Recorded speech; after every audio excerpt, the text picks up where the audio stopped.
The text came at 2:47 a.m. Are you awake? I need to see you, please. I stared at my phone screen, reading Jake's message for the third time. We'd been best friends since freshman year of college, 5 years of late-night conversations, shared dreams, and a bond that everyone said was unbreakable. But we'd never done this. Never had one of us show up at the other's apartment in the middle of the night without warning. My fingers hovered over the keyboard. What's wrong? Are you okay? 3 dots appeared, then disappeared, then appeared again. Can I just come over? I'm outside. My heart lurched. I threw off my blankets and went to the window. Sure enough, Jake's black Honda was parked across the street, engine still running, exhaust visible in the cold November air. I typed quickly, doors unlocked, come up. I pulled on sweatpants over my boxers and ran a hand through my sleep-mussed hair, my mind racing through possibilities. Had something happened with Emma? They'd been together for 2 years, the perfect couple that made everyone else feel inadequate. Jake talked about proposing, about the house they'd buy, about the future that seemed so certain. Unless it wasn't anymore. The apartment door opened and Jake stepped inside. One look at him told me this was bad. His eyes were red-rimmed and hollow, his usually perfect hair disheveled like he'd been running his hands through it for hours. He wore a dress shirt untucked over jeans like he'd left somewhere important in a hurry. Jake, what happened? I crossed the room toward him, concern overriding everything else. Is someone hurt? Is it your family? No, everyone's fine, physically. He closed the door behind him and leaned against it like he needed the support. God, Marcus, I don't know how to say this. Just say it, whatever it is, we'll figure it out. He laughed, a broken, bitter sound that made my chest ache. That's what you always say, we'll figure it out, like everything's fixable if we just try hard enough. Isn't it? No, the word came out fierce, desperate. No, some things can't be fixed. Some things they're just wrong from the beginning, built on lies, and you can't fix a foundation made of lies, Marcus. You can only watch it crumble. I'd never seen Jake like this, unraveling, raw, stripped of the easy confidence that usually surrounded him like armor. It scared me more than I wanted to admit. Come sit down, I said gently, guiding him toward the couch. I'll make coffee or tea, or we can just talk, whatever you need. He let me steer him to the couch, but when I tried to move away to the kitchen, his hand shot out and grabbed mine.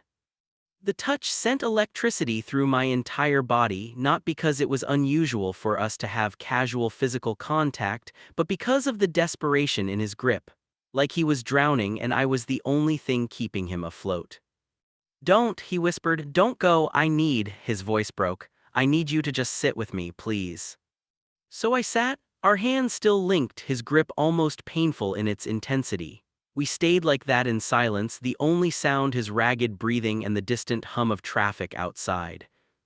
I was at Emma's parents' house tonight, Jake said finally, his voice raw. Her dad pulled me aside after dinner, said he wanted to talk about our future. He offered me a job at his law firm, senior associate position, 6-figure salary, everything I've supposedly been working toward. Jake, that's incredible.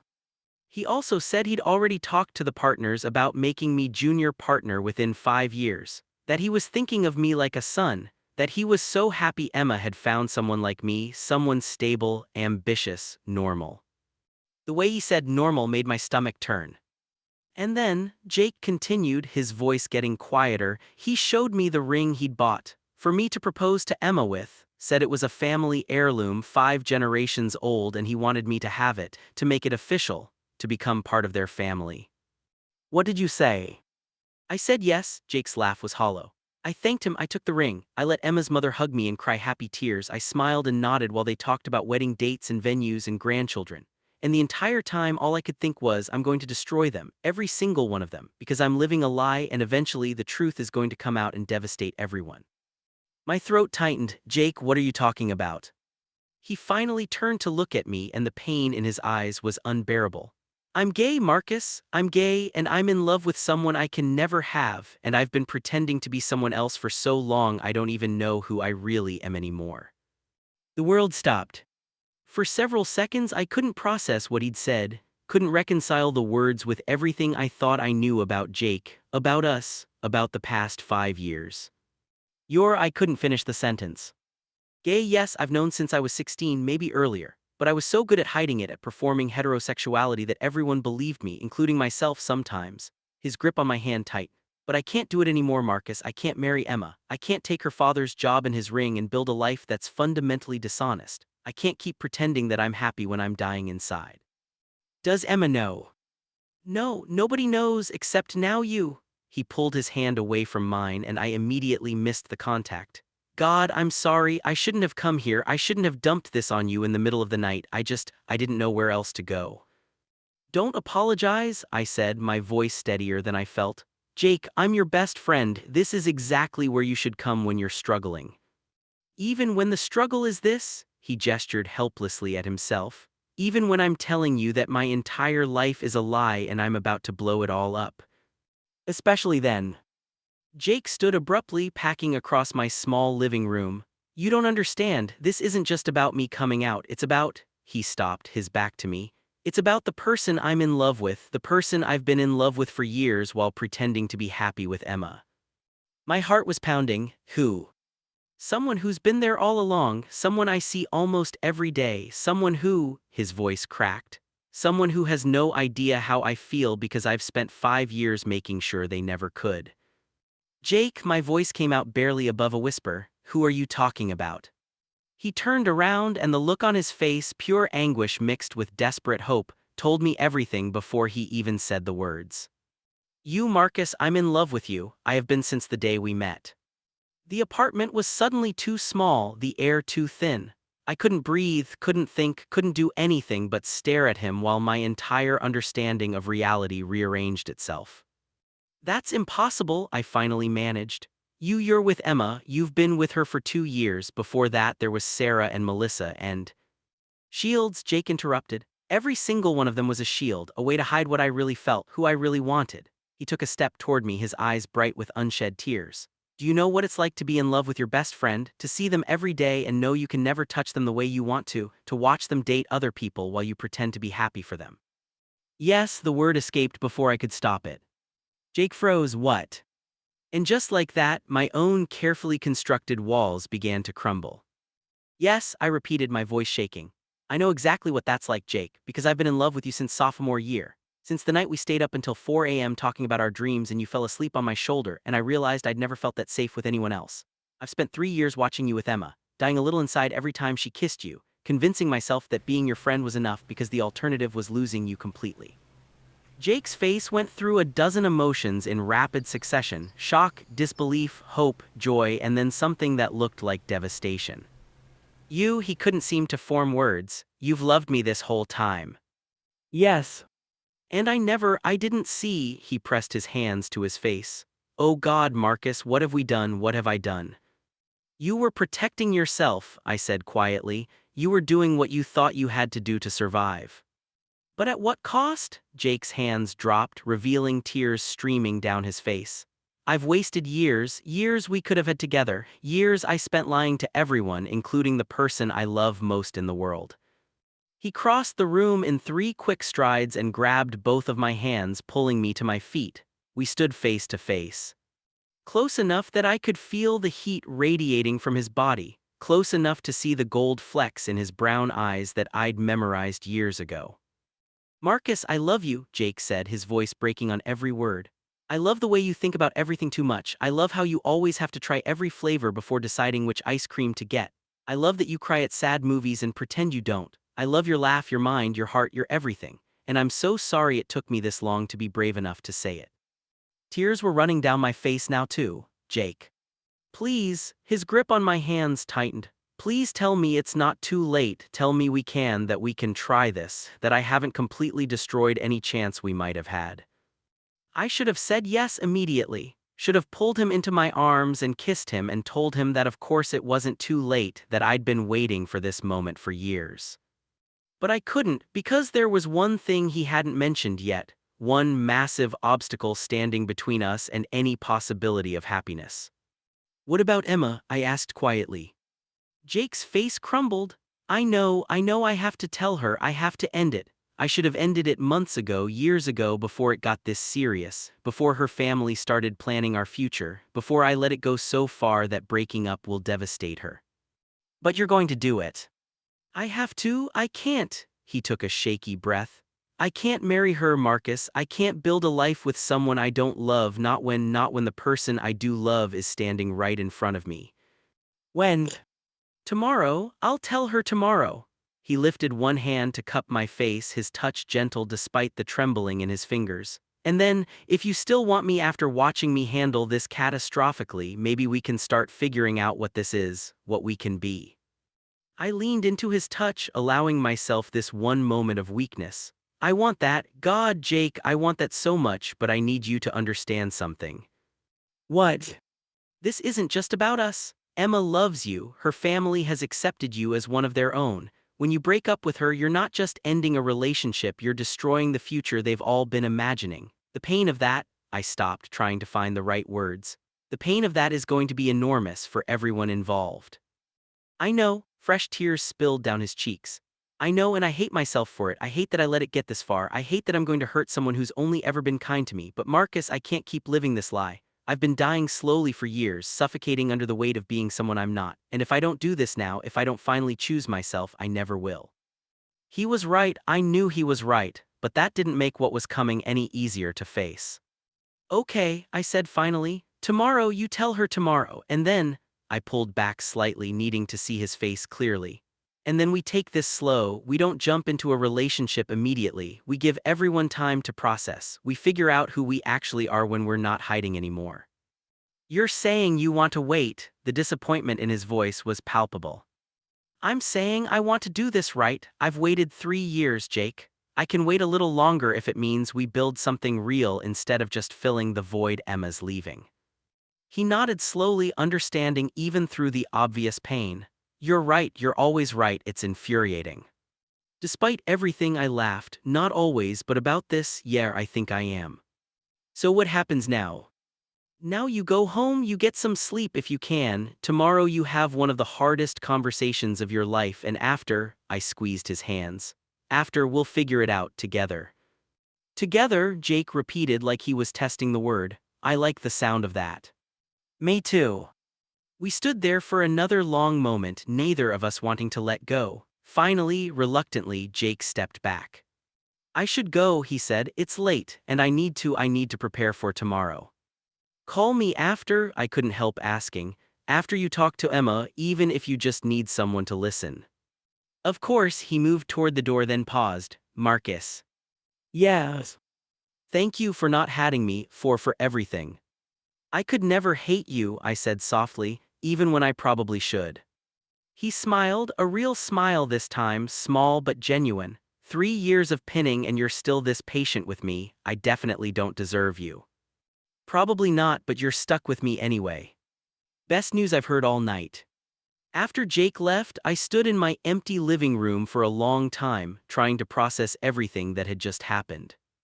Jake loved me, Jake had always loved me. The past 5 years of carefully managed distance, of watching him with other people while swallowing my own feelings, all of it had been based on a mutual lie. We'd both been hiding, both too afraid to reach for what we actually wanted.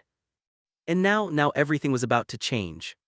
I should have been happy, should have been ecstatic that the person I loved actually loved me back, but all I could feel was a heavy dread settling in my chest. Because Jake was right, this was going to destroy Emma and her family, and possibly Jake himself as he faced the consequences of living a lie for so long. I grabbed my phone and pulled up my messages with my sister, Clara. She was the only person who knew about my feelings for Jake, the only one I'd trusted with that particular secret. He told me, I typed, Jake, he showed up at 3 a.m. and told me he's gay, that he's in love with me, that he's been in love with me this whole time. Even though it was past 3 a.m. on the East Coast, Clara's response came almost immediately. What, are you serious? Is this happening? Are you two finally getting your act together? He has to break up with Emma first, he's telling her tomorrow. A pause, then shit, that's going to be rough. Yeah. Are you okay, like really okay? This is a lot to process. I stared at her question, trying to figure out how I actually felt. Happy, terrified, guilty, all of the above. I don't know, I finally replied. Ask me again in a week. I love you, whatever happens, you deserve to be happy, remember that. I love you too. I set down my phone and looked at the clock. 3:47 a.m. Less than an hour ago, my life had been simple, well, relatively simple. I was a 26-year-old graphic designer with a decent job, a close group of friends, and a secret crush on my unavailable best friend. Now I was on the verge of having everything I'd ever wanted and potentially losing everything in the process. Because relationships built on the rubble of other relationships rarely lasted. Because the guilt of Emma's pain would shadow everything between Jake and me. Because coming out was messy and painful and rarely went as smoothly as people hoped. But despite all of that, despite the fear and uncertainty and guaranteed complications, I couldn't bring myself to regret what was happening. Jake loved me, and God help me, I loved him back. Whatever came next, we'd face it together. Even if it destroyed us both. Jake called me at 4:37 p.m. the next day.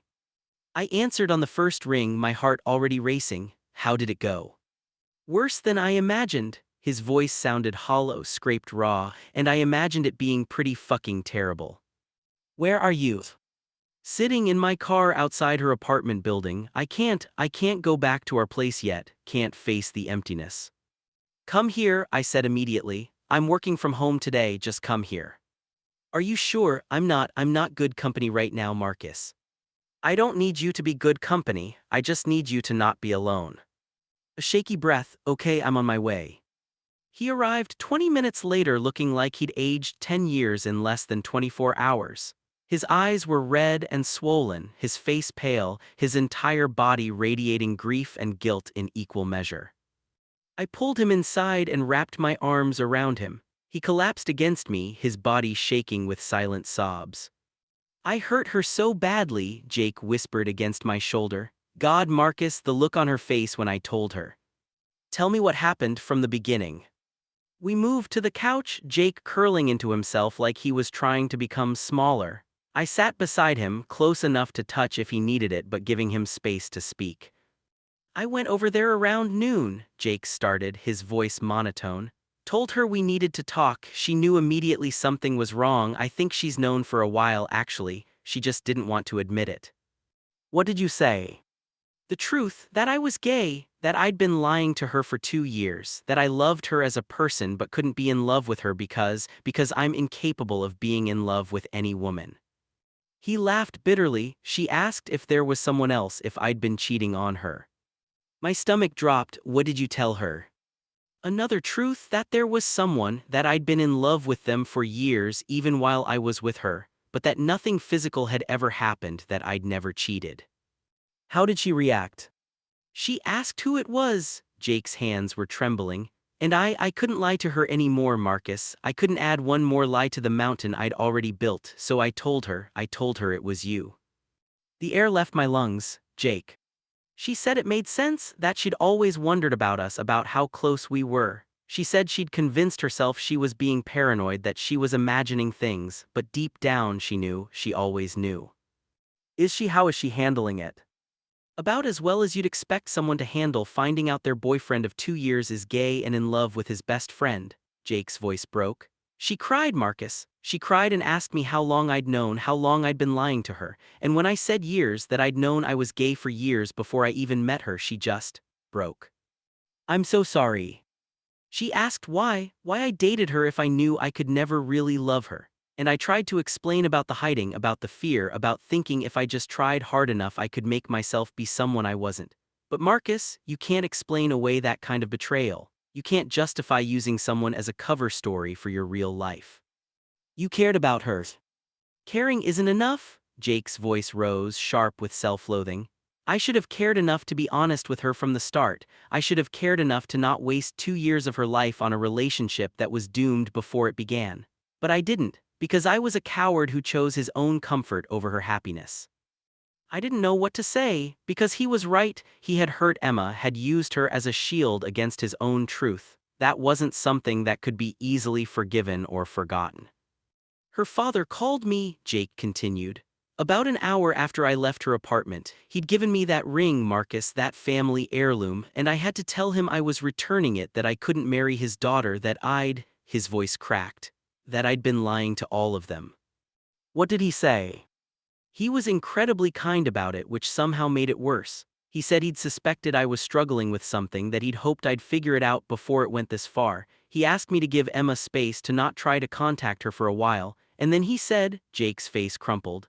He said he'd been proud to think of me as a son, past tense. The grief in those words was staggering. Jake, I reached out and took his hand. I know this hurts, I know you're drowning in guilt right now, but you did the right thing, you told the truth, you stopped living a lie before it went even further. Did I, or did I just do what was easiest for me? Because Marcus, being honest now doesn't erase the past 2 years of deception. It doesn't give Emma back the time she wasted on me. It doesn't undo the damage I've caused.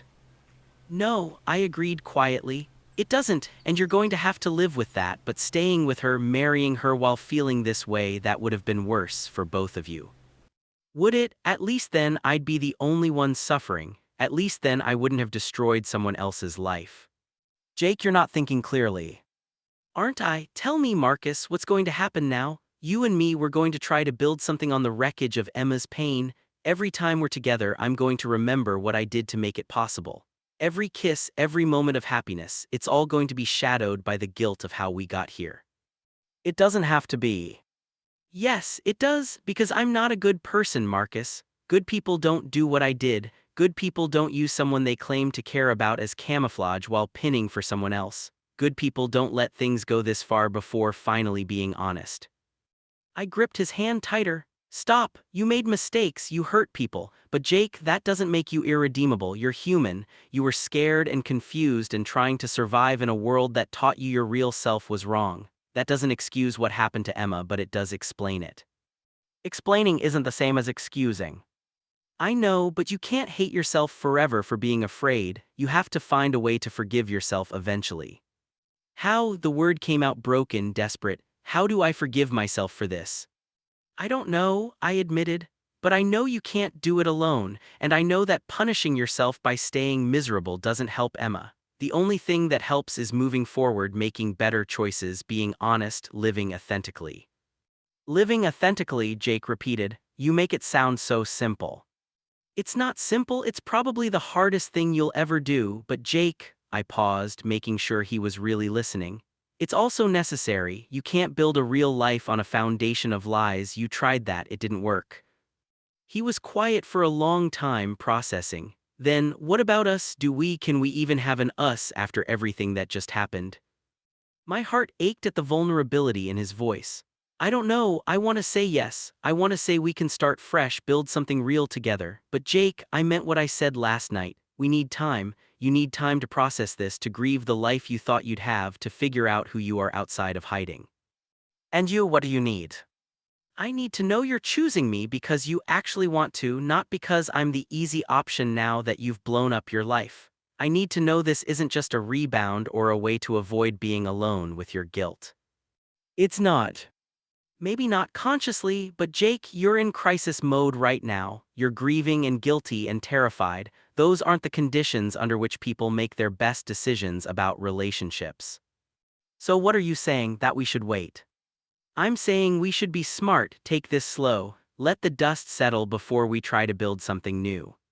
The disappointment on his face was clear, but he nodded. Okay, how long? I don't know, a few weeks, a month, however long it takes for you to process what just happened and be sure about what you want next. I already know what I want next, you. Today you do, but what about tomorrow, next week, when the guilt really sets in and you start second-guessing every choice you've made? I squeezed his hand. I'm not going anywhere, Jake, but we need to do this right for both our sakes. He leaned forward, resting his head on my shoulder. You're too good for me. Probably, but you're stuck with me anyway. Promise. Promise. We sat like that for a long time, Jake processing his grief while I held him, both of us trying to imagine a future that felt impossibly far away. My phone buzzed, a text from an unknown number. This is Emma. I need you to understand something. I don't hate Jake for being gay. I hate him for lying, for wasting 2 years of my life, for making me feel crazy when I suspected the truth. And I hate that you knew, that you were there all along watching him pretend to love me while you both knew it was a lie. So congratulations, Marcus, you got what you wanted. I hope it was worth it. The words hit like a physical blow. Jake must have felt me tense because he lifted his head. What's wrong? I showed him the text, watched the color drain from his face. God, she's right, isn't she? You did know. All this time you knew what I was doing to her and you didn't say anything. I didn't know you were gay until last night, I protested, but it sounded weak even to my own ears. But you knew I was unhappy, you knew something was wrong, and you didn't say anything because, he stopped, understanding dawning, because you wanted me to leave her so you could have a chance. It wasn't like that. Wasn't it? Jake stood, packing away from me. Be honest, Marcus. If I'd come to you 6 months ago, a year ago, and told you I was having doubts about Emma, would you have encouraged me to work through them, or would you have secretly hoped I'd end it? The question hung in the air between us. I don't know, I finally admitted. Maybe both. I wanted you to be happy, but I wanted a chance. I wanted to believe that someday you'd realize we could be good together. So Emma's right, we're both guilty. I'm guilty of lying and you're guilty of knowing and not speaking up. I'm not, I stopped. Was he right? Had I enabled his deception by staying silent about my own feelings, by not pushing him to be honest with Emma when I suspected something was off? Maybe we deserve each other, Jake said bitterly. Two selfish people who destroyed someone else's happiness for a chance at our own. Stop it, I stood, crossing to him. Yes, we both made mistakes. Yes, Emma has every right to be angry at both of us, but Jake, we can't change what's already happened. We can only choose what we do next. And what should we do next?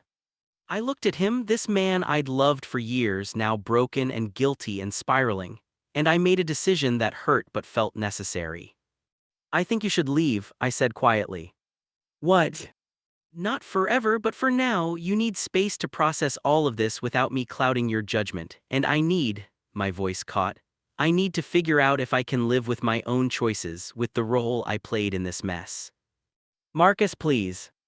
Jake, I cupped his face in my hands, forcing him to look at me. I love you, that hasn't changed, but Emma was right, this is tainted. We're built on the ruins of her pain and we need to acknowledge that before we can move forward.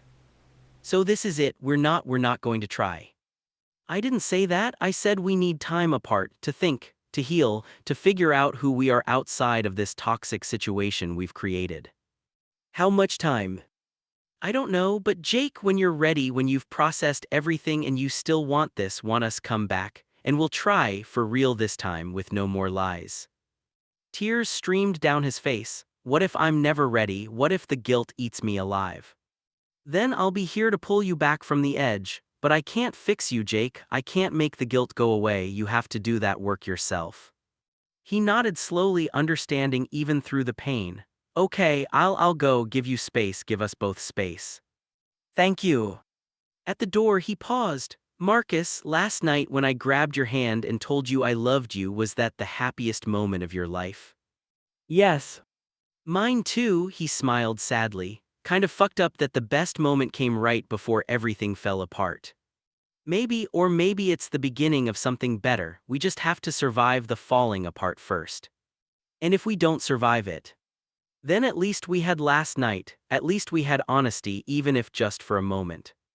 After Jake left, I collapsed on the couch and finally let myself fall apart. Emma was right, I'd known something was wrong, had suspected for months that Jake wasn't as happy as he pretended to be, and I'd said nothing, done nothing, because some selfish part of me had hoped it would end exactly like this, with Jake free and me finally having a chance. I told myself I was being a good friend by not interfering, but the truth was more complicated. I'd been protecting my own interests, keeping my own options open, waiting for an opportunity that came at someone else's expense. And now I had what I'd wanted, Jake's love, freely given, no longer hidden behind layers of deception. But it felt hollow, tainted, built on a foundation of pain that might never fully heal. My phone buzzed again. Clara. Jake just called me, said you told him to leave. Are you okay? No, but I will be, eventually. Do you want me to come there? I can get a flight tonight. No, I need to sit with this, figure out what it means. What means? That sometimes getting what you want doesn't feel like winning. A pause, then, I'm proud of you for having the strength to pump the brakes even when you've been waiting for this for years. That takes real character. Or it makes me an idiot who's throwing away his chance at happiness. Maybe both can be true. Love you, little brother. Love you too. I set down my phone and looked around my empty apartment. 24 hours ago, Jake had stood here and told me he loved me, had grabbed my hand and confessed everything. And for one perfect moment, I'd felt complete. Now that moment felt like a lifetime ago. Because Emma's text was right, this wasn't a fairy tale, this wasn't a simple story of two people finally getting together after years of pinning. This was messy and painful and built on the wreckage of other people's trust. And I had no idea if Jake and I could survive that, if our love was strong enough to overcome the guilt and pain and complicated history between us. But I knew one thing: if we were going to have any chance at all, it had to start with honesty. Complete, brutal, unflinching honesty about who we were, what we'd done, and what we were willing to sacrifice for each other. No more lies. No more hiding. No more pretending. Just the truth, however devastating it might be. 3 weeks passed. 3 weeks of silence from Jake. 3 weeks of me throwing myself into work, avoiding our usual haunts, trying to create a life that didn't revolve around the giant Jake-shaped hole in my daily existence. It was the longest we'd gone without talking since we'd met. Clara called me every few days, checking in, making sure I wasn't spiraling. My other friends noticed something was off but didn't push when I deflected their questions. Only my coworker David knew the full story, and only because he'd cornered me in the break room when I was having a particularly bad day. "So let me get this straight, pun intended," David had said. "Your straight best friend turned out to be gay and in love with you, confessed it in the middle of the night, broke up with his girlfriend, and then you told him to leave and give you space." That's the short version, yes. And you've been miserable ever since. Also yes. So why don't you call him, tell him the space thing was a mistake? Because it wasn't a mistake, we needed this, need this. Do you, or are you punishing yourself for something that isn't your fault? That question had haunted me for days afterward. Was I punishing myself, or was I genuinely trying to do the right thing for once? I still didn't have an answer. On the 22nd day I broke, sent Jake a simple text: "How are you doing?" 3 hours later: "Surviving, you. Same, can we talk?" When? Now, tomorrow, whenever you're ready. Tomorrow, 7 p.m., the coffee shop where we first met. I'll be there. The next day crawled by. I left work early, went home to change 3 times, and arrived at the coffee shop 15 minutes early.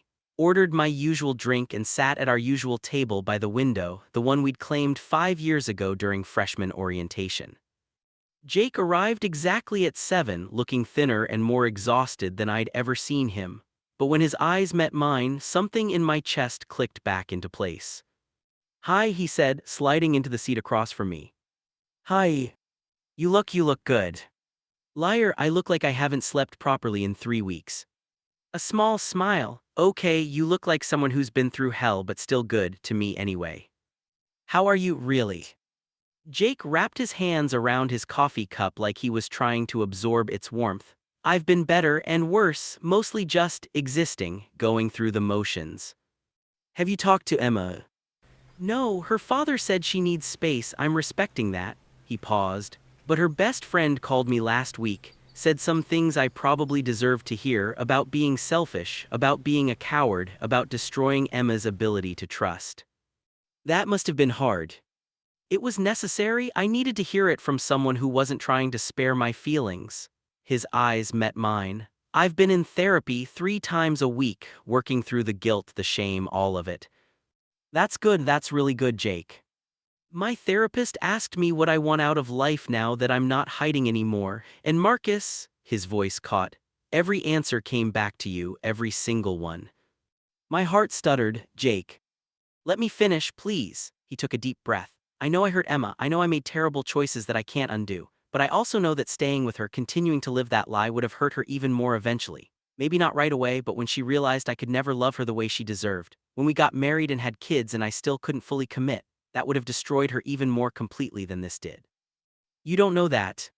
"Yes, I do, because I've seen it happen. My uncle lived that life, married a woman he didn't love, had 3 kids, spent 40 years pretending, and when he finally came out at 60, his family fell apart. His kids won't speak to him. His ex-wife had a nervous breakdown, all that time wasted, all those lives damaged because he couldn't be honest. That won't necessarily happen to everyone. No, but it could have happened to me, to us, to Emma and whatever kids we might have had. Jake leaned forward.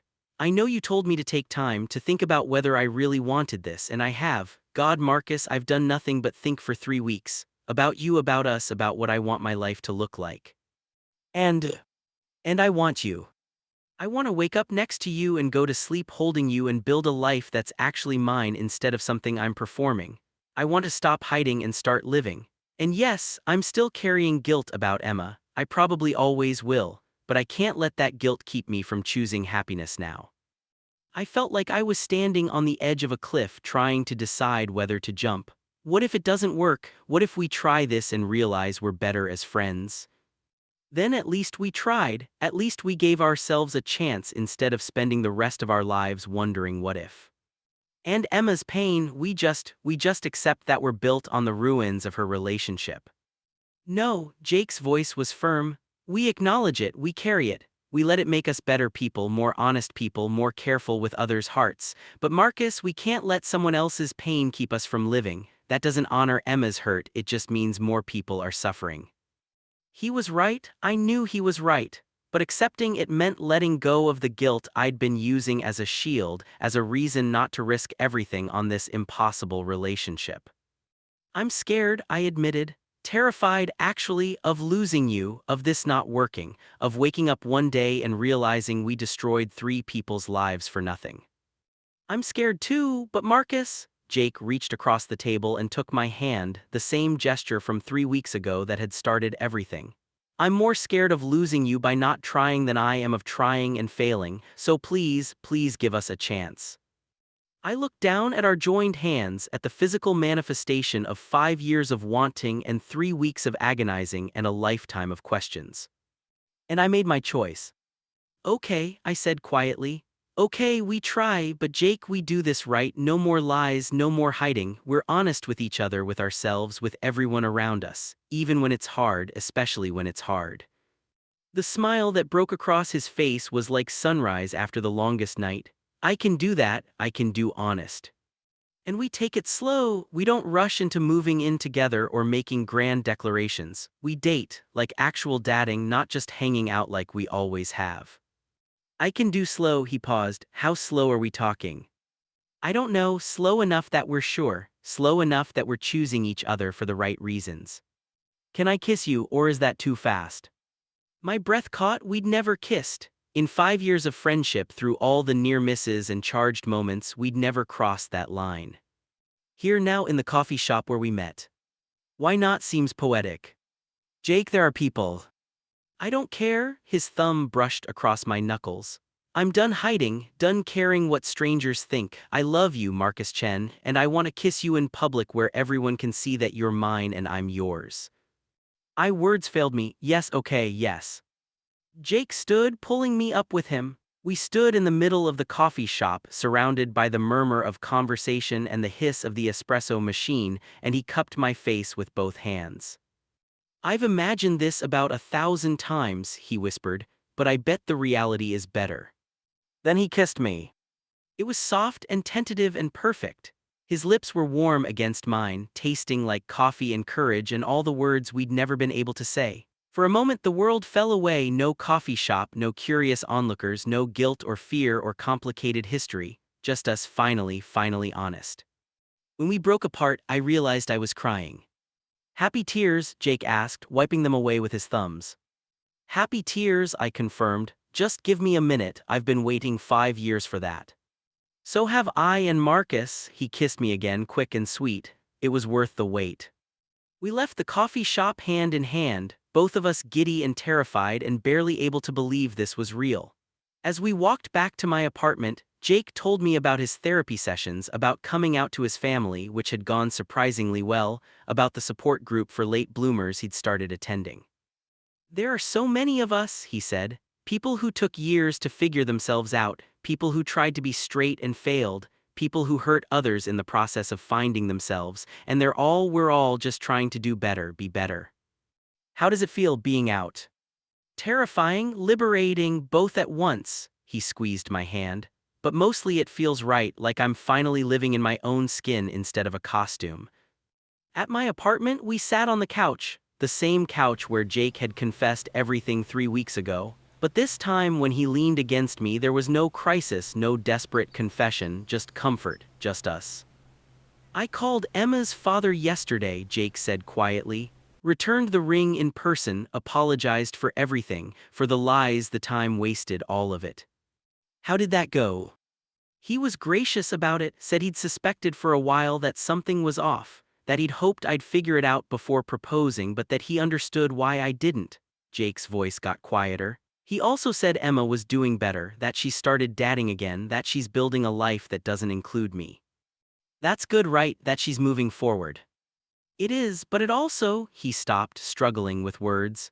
It also makes it real, makes it clear that I really did end that relationship, really did hurt her, and I can't take it back or fix it. All I can do is be better going forward.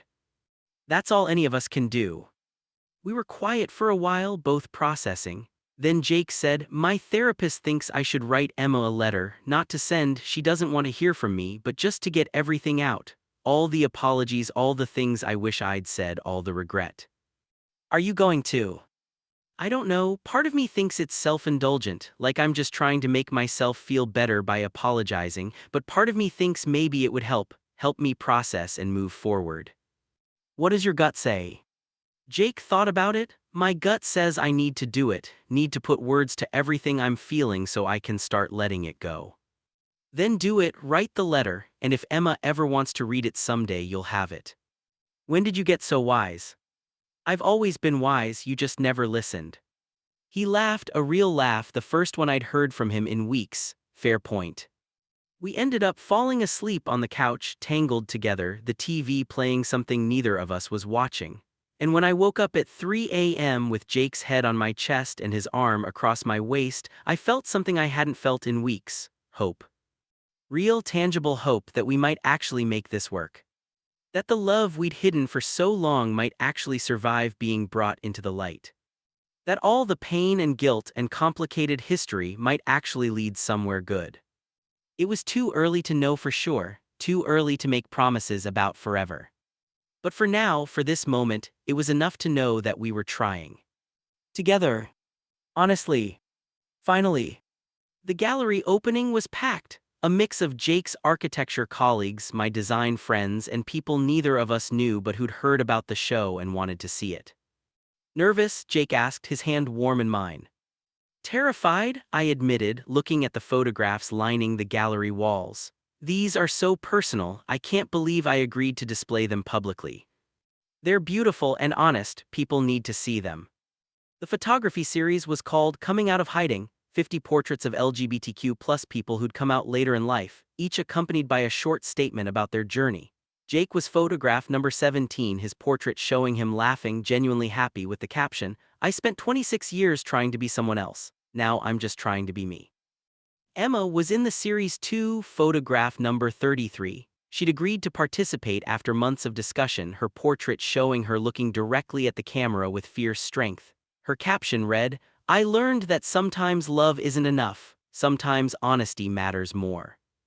We'd reconnected with Emma about 6 months ago. It had been awkward at first, painful even, but slowly, carefully we'd built something new, not friendship exactly, but understanding, mutual respect, a shared acknowledgement of the complexity of what had happened. She'd even started dating someone, a woman, as it turned out. Turns out I was hiding too, she'd told us over coffee, just in a different way. Your coming out gave me permission to examine my own truth. Marcus, Clara appeared in the crowd, pulling me into a hug. This is incredible, I'm so proud of you. Thanks, C. And Jake, she turned to him, her expression softening. You look happy, really happy. I am, he said simply, squeezing my hand. For the first time in my life, I actually am. Over the past year, Jake and I had built something real. We dated properly, dinner dates, movie nights, long conversations about everything and nothing. We'd met each other's families as partners. We'd fought and made up and learned how to communicate honestly even when it was hard. 3 months ago, Jake had moved into my apartment, not because we had to, but because we wanted to. because waking up together felt right in a way nothing else ever had. Ready for your big moment? David appeared, gesturing toward the small stage at the front of the gallery where I'd be giving a speech about the project. Ready as I'll ever be. Jake kissed me quickly. You've got this, and I'll be right here when you're done. I made my way to the stage, my heart pounding. 50 faces looked back at me, some familiar, some strangers, all of them here to witness stories of courage, of choosing truth over comfort, of the messy, complicated work of becoming yourself. Thank you all for coming, I started, my voice stronger than I felt. A year ago, someone I love very much grabbed my hand at 3 a.m. and told me a truth that changed both our lives. He told me he was gay, that he'd been hiding for years, that he'd hurt people in the process of trying to figure himself out. I found Jake in the crowd, his eyes shining with emotion. This project started as a way to process that confession, to understand not just his journey but the journeys of the thousands of people who come out later in life. People who have spent years trying to be someone they're not. People who have made mistakes and hurt others and struggled with guilt and shame.